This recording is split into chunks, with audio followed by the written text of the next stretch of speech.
एकदम फील झालं की माझ्या मागून स्वामी येत आहेत आणि तो इतका माझ्यासाठी असा एक असं म्हणतो ना की डोळ्यात पाणी आणणारा एक्सपिरियन्स होता. आणि दुसऱ्या दिवशी गुरुवार होता, माझे गुरुवारचं व्रत चाललं होतं 11 गुरुवारचं.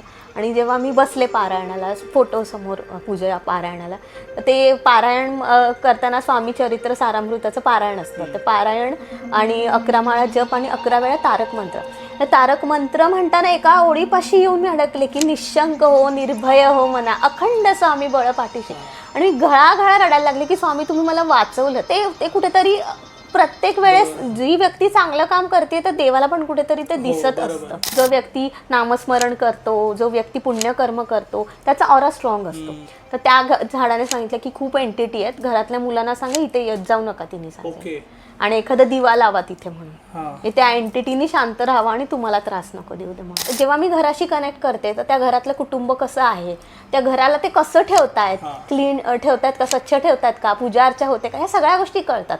तर ते आजोबा अटॅकने गेले, आजी एक्सपायर झाल्या. त्या 3 मुलांपैकी एक मुलगा ॲक्सिडेंटमध्ये गेला. एका मुलाचा मुलगा 18 वर्षाचा त्याचा झाला. म्हणजे एका घराने एवढे मृत्यू बघितले 4. जेव्हा मी घराशी कनेक्ट केलं तर ना मला घरामध्येच कनेक्ट केल्यानंतर खूप निगेटिव्हिटी जाणवली. मला असं दिसलं की ना घरामध्ये एक आर्थिक हानी होती, भावंडांमध्ये खूप वादविवाद होत होते आणि हे अपमृत्यू तर ते कळलंच होतं क्लायंट कडून. मला असं आलं की नाही ह्यांच्यामध्ये आपापसातच एकी नाहीये. सोल्युशन असं आलं की तिथे ना पारायण करायचे होते. काही नवनाथ भक्तिसागर या ग्रंथाचं पारायण तिथे करायचं होतं त्यांना, म्हणजे सोल्युशन म्हणून असं आलं. वर्षभर करायचं होतं पारायण, दर महिन्याला एक. हा म्हणतोय की माझं पाणी आहे ना 4-5 दिवसातून एकदा बदलतात.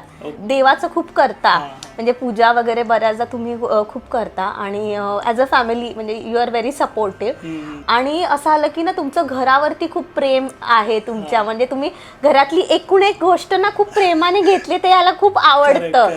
ऑनलाईन ॲड टाकलाय सगळं, पण 3 वर्ष झाले आमचं घरच विकलं जात नाही. ते घराने सांगितलं मला नाही जायचं, मला याच फॅमिली सोबत राहायचं. हा व्हिडिओ आवडला असेल तर चॅनलला सबस्क्राईब करा आणि पूर्ण व्हिडिओची लिंक बायो मध्ये आहे, तिथे चेक करा.